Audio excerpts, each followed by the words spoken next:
72. Cerete Fıkhı Müyesser'den Nahmadu ve nusalli ala Resulil Kerim.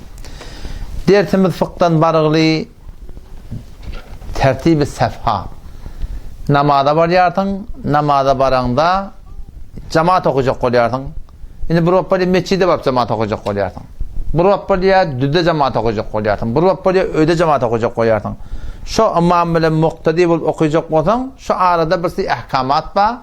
Peygamber Huda Aleyhisselam Allah Teala hükmünü öğretiptir. Aynı şun tertibine göre biz cemaat kurmaktamız gerek. Avval baştan niptir, eğer çanançı ve hemrahi imam fakat yek nefer muqtadi bul. Bir adam üyecek boltu sana. İki boltudur da.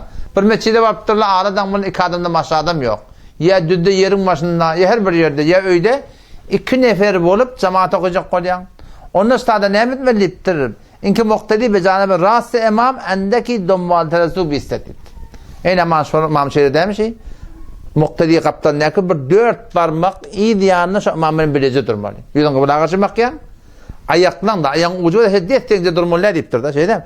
Dettence durmalı. Bir ki kaptan ne duran adam sağ tarafında şeyde bir 4 parmak yalak idini durmalı. Yani diyeten olacak kaptan ne üyüp duran adamın parmağının ucu imamın neyle topuğunun marakim evine olsun yani.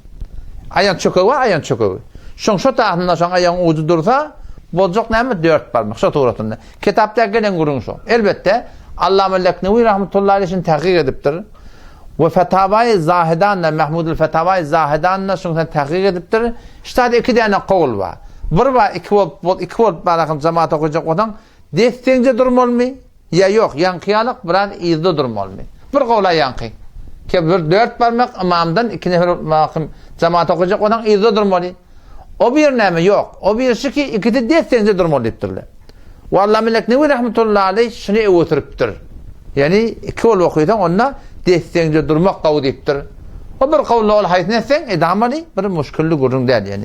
Bazen sen görüyorsun hamana mantakan şu gurunların hakkında ay ihtilafi gurun adap vermeliler diye da ihtilafi gurun diyen şu gurun o da mezhepte iki tane kavul var. İki tane kavul. Haytnesen edamalı.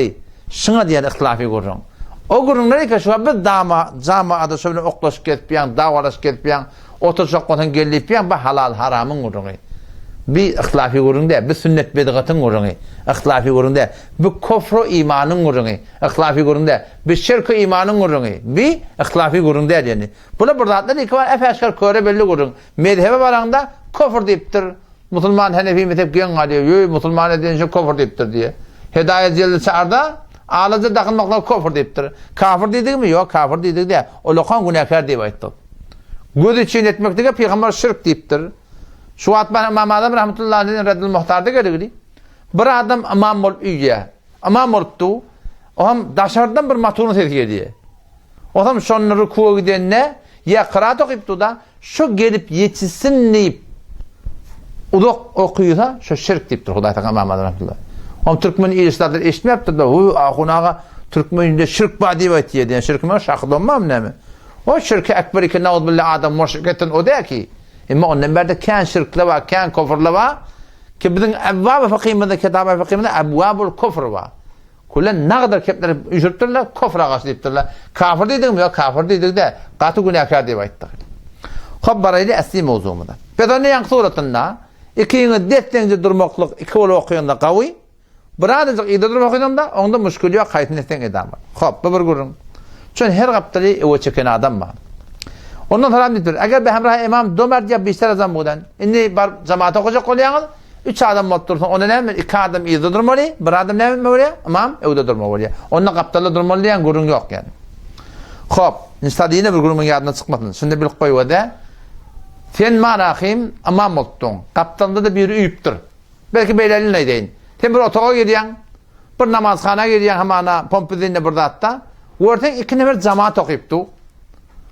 Dettince yankıyarak yakıbraydı da. İşte sen nerede durmalı? Etmelisi şu öde, şol yankıyı namaz okuyuptunun kolunu tutmalı, iyi de kayıtmalı. Bir adam, iki adam. Doğrusu iyi de durmalı, onun seni şu kaptanını uymalı yani. Yani kıyınan tuttuğu bu adamın hakkında ilim yok, bilim yok. Şayet kolundan tutsan ama durak çeken yaptın ol, belli değil yani bir da. Mına bir mıdana bakayım boyun almam olacak da ne yapmasa olamalı. O testade ne öyle testade doğrusu gelişen durmalı cahilinde dur zaten. Tene durmacağı otur biliyor. Tenne kaptanıma durma. Kaptanıma bir dursan hem yine namazda bolli. İmamdan uçmeden bolliye. Yöne eslinde şu iki ol okuyup duran adam gördün mü? Şu kaptanlar okuyup duran kolcağını tutmalı. O da şanhan ilmi olsa iyi de kaçtı. Bir adam iyi de kaçtı. İki adam iyi de kaçtı. Tene şu kaptanına bilecek şeyle vapadır namaz okuymalı. Alım diğerleri şey biliyor musun? Alım adama bir nur da. Teşo deşik diyen bir yağda pişiriyor. Bütün asırya barda etiye başa ev oldun. Şu tadı alımın olsa çölük göver yaşanı. Alım gerek de hangi şu tadı. Alım diğerleri bir nur sana. Hey tane manı döş şasi bulan maşin altırdın. Hem de adı var ama ışığı yok. Karanlıkta sen ilak. Diyanatta da şeyler. Şu güne karşıdan içinde. Şu bendeginin emamırının içinde alımın olsa şu nur şu sana yol açıyorsun. Hop baraylı. Ve eğer merdan zanan kudakan ve afrad-ı khonsa. Afrad-ı khonsa diğerleri bir sürü adamlar var ya erkek helilik belli de. Erkek helilik belli de olsa şöyle bana bir tertip durmalı. Avval baştan erkek adamla, sonra oğlancıkla, sonra khonsala, sonra ne mi? Ahırda denanlı durmalı. O Peygamber Kudasam ve vatanına gelirlemiştik. Şunu orayete yokum. Geçenki celetlerde geçti akıyım ki denan cemaatin içinde gelmekteki doğruda. Yani burada durmalı olsa sadece görün. Tenet öğünde cemaat edecek koyarsın. Ten malakayım ödün mü? Ondan sonra 3 tane oğlun mu? Kıydın mı? İşte ne etmeli? Önce ten imam oluyan. İdinde var erkek adamı duruyor. İdinde denanlı duruyor. Öd mehrem bilen. Beraber şoförün bir cemaattan kaldırın. Cemaat edenin hiçbir iradı yok. Yani bu şinyalık yerde diğerde diye yani. O da şu daydan tertip hep şeyle. Avval erkek adamla, sonra avuncukla, sonra khonsa yani erkek helilik belediye adamla başola, yine ne mi? Denanlı. Lazım esta behterin kavmden sebebi bir istatiptir. Onu diye tenini imam oldu da şu avval kısep hemen 4-5 sep bolayan olsa mescit. Mescit 4-5 sep bolayan olsa şu arada kim malakım avval kısepte durmalı. Avval kısepte şu adamı tavatlı, kıraatı doğru, ilimli bilimli adamı durmalı. Eğer yok, mescidin himmetini bir sep. Onu ne etmeli? Şu imamın doğru izinle imam eğer imamçılığında var, dehresiz olsa, bir ozur pişirip iyi de gidecek olsa, şun yerine durup bilecek adam durmalı. Şimdi biliyor musun? Peki ne say etmeli, doğru imamın izinle durmayacak olmalı. Meğer beşer değil ki, imamattan kelle çıkarayamadı.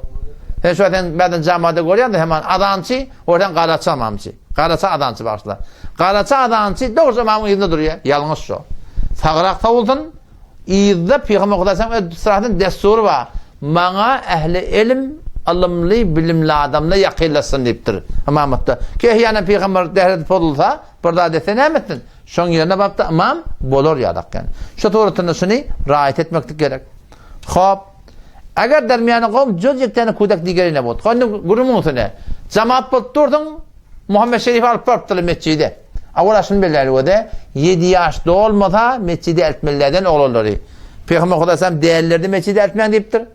Oğlancıklarda mescidi eltmeyen deyiptir. Çünkü böyle dedi oğlunla şayet yörtüp ben gel gittiğini düşünüyen olsun. Ama niye sen tedek deyiptir peşe o ne yapalım peşe etmeli. Oğlun uzakta bilip batın akın yumlamıyor ne akım. İhtimal var akın bir yerine peşe akın namazın oturdun. O zaman sen gel mescidin adansız vermek ödmeselerini her edin sen ne bileyim. O lokam böyle. Şu doğrultuda var akım şunu haberdar olmalı. Yani gurun melekeler. Gurun şundan o da eğer bir tane oğlan var olsa tepte. Başka oğlan yok. Ona ne mi? Şu avuk tepte durdurmalı. Eğer 2 oğlan mı, 3 oğlan mı, 4 oğlan mı ne etmeli? Onun cüdagane iyide tepte koymalı. Asli fıkıh kitaplarda gelen gurun şey. Ama ondan merde Allame Rafi rahmetullahi aleyh, Allame Şami rahmetullahi aleyh Reddül Muhtar'ın haşiyeden adam o deyiptir zamanında oğlan şu kevşul hediye ediptir. İyide bir tepelon öğün koydan var sen namaz töküt diyeceksin pınk da pınk kulle mescidi behem vuruyor. Namaz behem vuruyor. Onu ne etmelidir? Her kim ödününkin yanına koysun deyiptir. Her kim öd oğlun ma, inin ma, hemsayan mı falanca gel. Şu oğlancıkları şu zamanla şu teplen ağrıhan talk koymalı. Ta ki ne mi? Cemaati behem olmasın diye. Allah temizliğini kabul etsin. Biraz kalan grubunda var. İnşallah onları erteledik verelim. Esselamu Aleyküm ve Rahmetullah.